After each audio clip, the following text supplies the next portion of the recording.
नमस्कार शेतकरी मित्रांनो, जसं की तुम्ही सर्वजण पीक विम्याच्या प्रतीक्षेमध्ये आहात आणि पीक विमा वितरण हे सुरू झालेलं आहे। जसं की यापूर्वीच्या व्हिडिओमध्ये आपण ही माहिती जाणून घेतलेली आहे की पीक विमा शेतकरी बांधवांना कोणत्या जिल्ह्यातील शेतकरी बांधवांना मंजूर झालेला आहे आणि तो नक्की शेतकऱ्यांच्या बँक खात्यामध्ये केव्हा जमा होणार आहे। आता त्या संपूर्ण महाराष्ट्र राज्यातील शेतकऱ्यांसाठी अतिशय आनंदाची बातमी आहे, कारण पीक विमा जो मंजूर झालेला आहे तर त्याचं वितरण हे सुरू झालेलं आहे।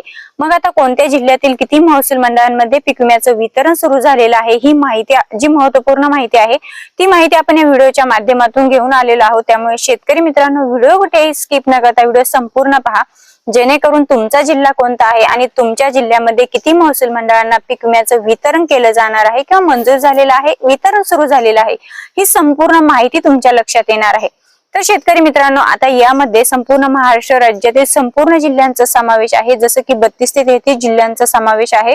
यामध्ये संपूर्ण मराठवाडा असेल, विदर्भ असेल, पश्चिम महाराष्ट्र असेल, संपूर्ण महाराष्ट्र राज्यातील संपूर्ण जिल्ह्यांची महसूल मंडळांनी आहे जी वस्तुस्थिती आहे किंवा जेवढे जिल्ह्यातील महसूल मंडळ हे पात्र ठरलेले आहेत, वितरण सुरू झालेलं आहे, ही संपूर्ण माहिती आपण जाणून घेणार आहोत। सर्वात महत्त्वाचं म्हणजे संपूर्ण महाराष्ट्र राज्यातील संपूर्ण जिल्हे पीक विम्यासाठी पात्र ठरलेले आहेत, कारण 2025 मध्ये संपूर्ण महाराष्ट्र राज्यामध्ये अतिवृष्टी झाली, पूर परिस्थिती निर्माण झाली, नैसर्गिक आपत्ती निर्माण झाली। यामुळे मोठ्या प्रमाणावरती शेतकरी बांधवांचं शेती पिकांचं नुकसान झालं आणि त्यामुळे संपूर्ण महाराष्ट्र राज्यातील संपूर्ण जिल्हे हे पीक विम्यासाठी पात्र ठरलेले आहेत। त्यामुळे आज फक्त आपण ही माहिती जाणून घेणार आहोत की कारण शेतकरी बांधव मोठ्या प्रमाणावरती आम्हाला कमेंट्स मध्ये प्रश्न विचारताय की आमचं महसूल मंडळ हे पीक विम्यासाठी पात्र आहे का, आमच्या महसूल मंडळाला पीक विमा मिळणार का आणि मिळणार तर कधी मिळणार। त्यामुळे ही माहिती संपूर्ण शेतकऱ्यांसाठी महत्त्वपूर्ण असणार आहे। आता शेतकरी मित्रांनो, सर्वात अगोदर आपण जिल्ह्याने अपडेट जाणून घेऊया, कोणत्या जिल्ह्यातील किती महसूल मंडळे हे पीक विम्यासाठी पात्र असणार आहेत। सर्वात अगोदर जर आपण बुलढाणा जिल्ह्याचा विचार केला तर बुलढाणा जिल्ह्यामध्ये एकूण 49 महसूल मंडळांमध्ये पीक विमा हा मंजूर झालेला आहे आणि त्याचं वितरण देखील सुरू झालेलं आहे। आता संपूर्ण महाराष्ट्र राज्यामध्ये पीक विम्याचं वितरण सुरू झालेलं आहे, परंतु मित्रांनो एकाच दिवशी एकाच क्लिकवरती संपूर्ण शेतकरी बांधवांना पीक विमा मिळत नसतो। कुठलीही योजना असू दे, संपूर्ण शेतकरी बांधवांना मिळत नसतो, टप्प्याटप्प्याने तो मिळत असतो। काही शेतकरी बांधवांच्या बँक खात्यामध्ये जर आज सपोज पीक विम्याचं वितरण झालं तर काही शेतकरी बांधवांना आज त्यांच्या बँक खात्यामध्ये तो वर्ग होईल, काही शेतकरी बांधवांच्या उद्या होईल, परवा होईल, म्हणजे एकंदरीत 7 ते 8 दिवसांचा कालावधी यासाठी जात असतो। त्यामुळे शेतकरी बांधवांनी निष्काळ राहायचं आहे, कारण जे शेतकरी बांधव पीक विम्यासाठी पात्र आहेत त्या संपूर्ण शेतकरी बांधवांना टप्प्याटप्प्याने पीक विमा हा दिला जाणार आहे। आता आपण बुलढाणा जिल्ह्याची अपडेट जाणून घेतली। बुलढाणा जिल्ह्यामध्ये 49 महसूल मंडळे हे पीक विम्यासाठी पात्र आहेत आणि त्यांना त्याचं वितरण सुरू देखील झालेलं आहे। त्यानंतर यवतमाळ जिल्ह्याचा विचार केला तर यवतमाळ जिल्ह्यामध्ये एकूण 62 महसूल मंडळे हे पीक विम्यासाठी पात्र ठरलेले आहेत आणि त्यांना त्याचं वितरण सुरू झालेलं आहे। अमरावती जिल्ह्याचा विचार केला तर अमरावती जिल्ह्यामध्ये एकूण 50 महसूल मंडळांना पीक विम्याचं वितरण सुरू झालेलं आहे। अकोला जिल्ह्यामध्ये एकूण 22 पेक्षा जास्त महसूल मंडळांना पीक विम्याचं वितरण सुरू झालेलं आहे। तर शेतकरी मित्रांनो, वाशिम जिल्ह्याचा विचार केला तर वाशिम जिल्ह्यामध्ये एकूण 17 महसूल मंडळांपेक्षा जास्त महसूल मंडळांना पीक विमा मंजूर झालेला आहे आणि त्याचं वितरण सुरू झालेलं आहे। यवतमाळ जिल्ह्याचा विचार केला तर यवतमाळ जिल्ह्यामध्ये 62 महसूल मंडळांना पीक विमा मंजूर झालेला आहे आणि त्याचंही वितरण सुरू झालेलं आहे। बुलढाणा जिल्ह्यामध्ये एकूण 49 महसूल मंडळांना पीक विमा मंजूर झालेला आहे, त्याचं वितरण सुरू झालेलं आहे।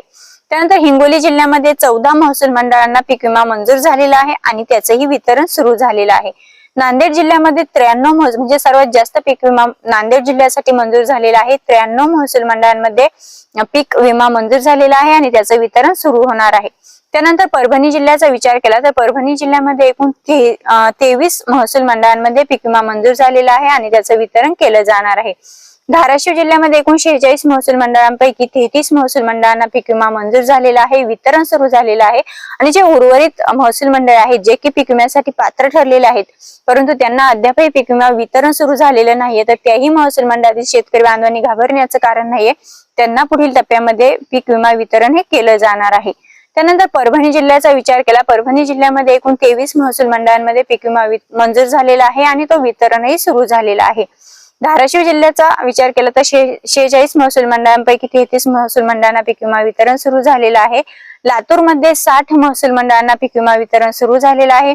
छत्रपती संभाजीनगर जिल्ह्यामध्ये 65 महसूल मंडळांना पीक विमा वितरण सुरू झालेलं आहे। जालना जिल्ह्यामध्ये एकूण 42 महसूल मंडळांना पीक विमा मंजूर झालेला आहे आणि त्याचं वितरण सुरू झालेलं आहे। आणि त्यानंतर बीड जिल्ह्यामध्ये तब्बल 70 महसूल मंडळांना पीक विमा वितरण सुरू झालेलं आहे।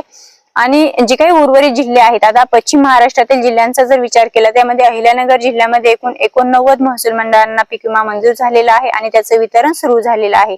सोलापूर जिल्ह्यामध्ये 59 महसूल मंडळांना पीक विमा मंजूर झालेला आहे, त्याचंही वितरण सुरू झालेलं आहे।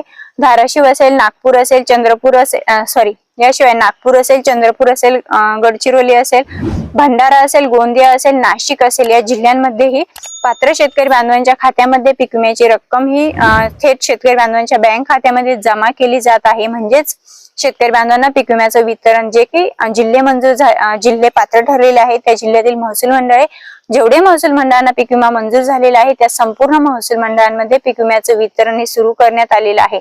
आता शेतकरी मित्रांनो, जर तुमचं नाव यादीमध्ये आलेलं असेल, तुमचं बँक खातं हे तुमच्या आधार कार्डशी जोडलेलं असेल आणि तुमची संपूर्ण आवश्यक कागदपत्रे पूर्ण असतील आणि तुम्ही पीक विम्यासाठी पात्र असाल तर मात्र नक्कीच तुम्ही घाबरण्याचं कारण नाहीये। कुठलेही काही काम न करता तुमच्या बँक खात्यामध्ये पीक विमा वितरण हे केलं जाणार आहे किंवा तुमच्या बँक खात्यामध्ये पीक विमा जो आहे तो खात्यामध्ये वर्ग